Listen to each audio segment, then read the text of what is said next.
So fortunately, Udoka Njoku couldn't make it this morning, but hey, we'll be covering up for sports and the sporting updates from across the continent of Africa. Let's start off first with the World Cup.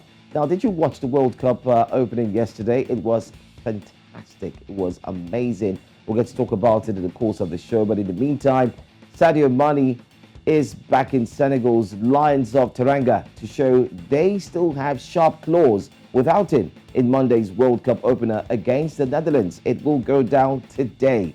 Bayern Munich forward Mane was set to spearhead the team's quest in Qatar, but a hash leg injury ruled him out of the tournament completely. Now remember that there were rumors that he's going to play, he's not going to play, he's going to play up until yesterday when it was finally made as a statement that he will not be featuring at this year's Mundial. Well, it seems the team are significantly weakened by his absence, but Mane says the reality could be rather different, backing the players to rise to the challenge and the occasion.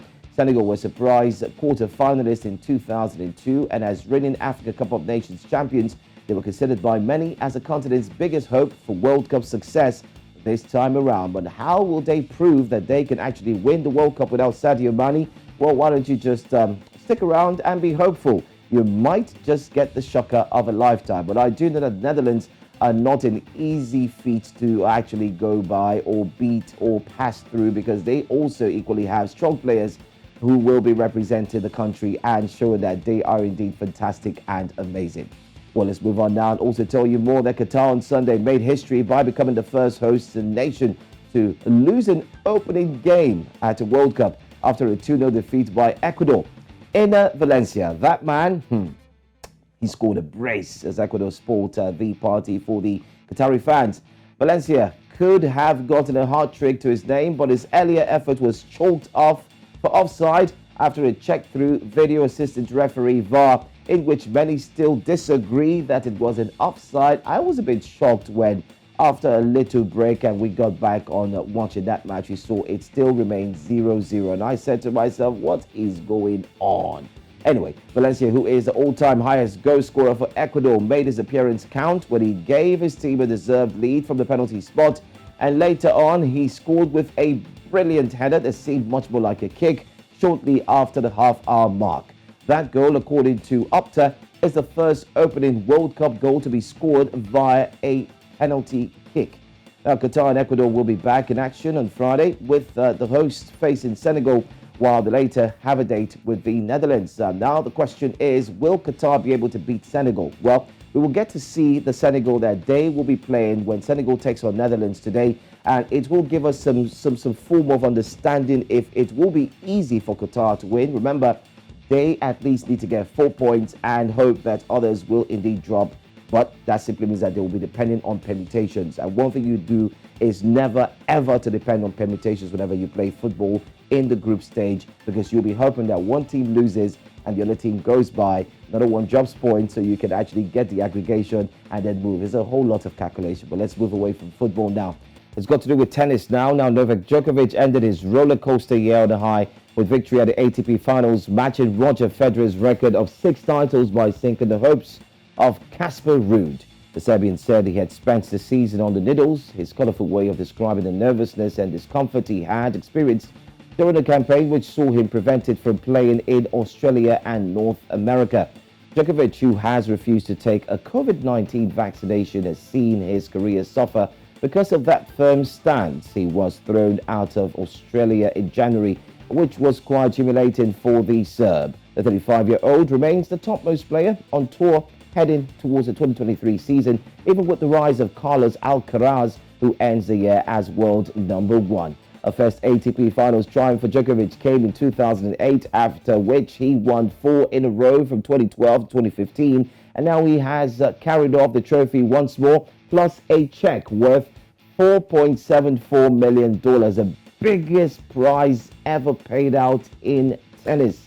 Wow, now that is huge. Let's move on now to another story this morning from the world of sports. Home player Michael Karanga completed a 2 rounds total of 2 under par 142 to claim the inaugural Kiambu Open Golf Tournament trophy at the par 72 Kiambu Golf Club course on Sunday.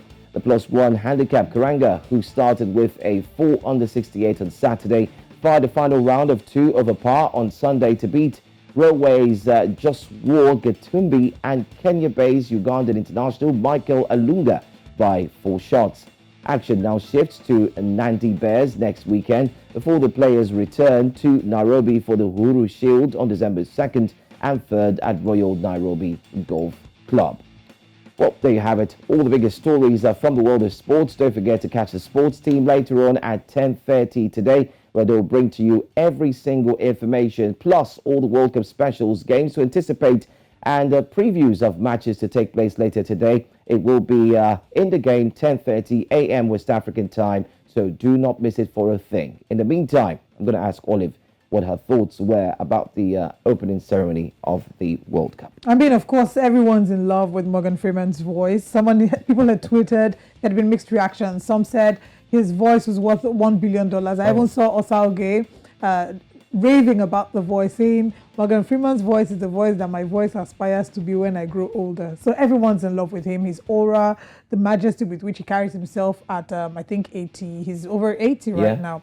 And they were also talking about the fact that that scene in which he was with the man who was physically challenged, he said, what unites us, the summary of it was, what unites us in this moment is much more than what divides us. So how can we make this last longer? But of course, the criticism has started coming in with some people saying, let this not distract us from the fact that we know that there had been conversations about protests, protests at the World Cup with Gianni Infantino saying, let's focus on the game, leave the protests alone. But we've seen some side remarks about, don't let this man's voice deceive us, don't let all this deceive us. We still have issues that we're dealing with in our country. But it was such a beautiful opening. I think him and BTS Jungkook really, really gave us a show for the opening ceremony. It was really nice. It was really nice. And the opening, although a lot of people were expecting the Qatar to actually go ahead and win that game, but they just played as a team without anything, no substance. It was just basically, let's just go in there, let's try and play what we can.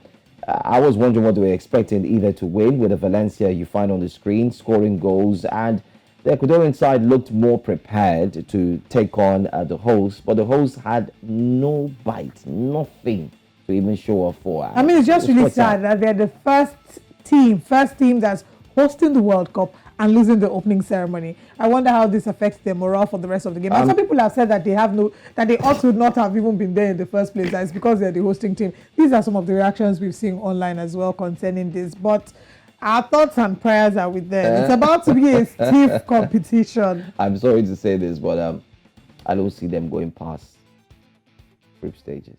I don't. Well, I wish them all the best. I mean, all is fair in love and war and sport. So we wish them all the best. Even as they are the host country, we're bringing updates about the World Cup on Breakfast Central as well as in the game.